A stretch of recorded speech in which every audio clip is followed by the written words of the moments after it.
আজকে অবাক দৃষ্টিতে দেখতে হয়, ইসলামী ব্যাংক জামাত নিবে না বিএনপি নিবে, এটা নিয়ে কামড়াকামড়ি শুরু হয়।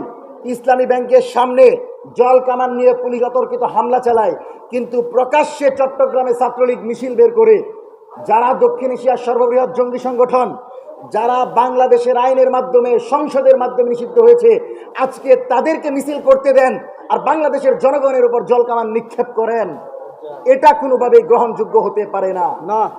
আমরা সরকারকে স্পষ্ট ভাষায় বলতে চাই, যে কোনো পদ্ধতি দিয়ে, যে কোনো প্রক্রিয়ার মাধ্যমে যদি বাংলাদেশে আওয়ামী লীগের রাজনীতিকে ফিরিয়ে আনতে চান, তাহলে 1400 শহীদ পরিবারের সাথে যুদ্ধ করতে হবে।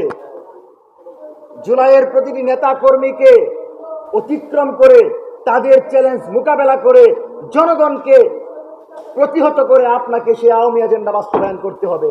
সুতরাং কোনোভাবেই এসালামকে পুনর্বাসনের চেষ্টা করবেন না।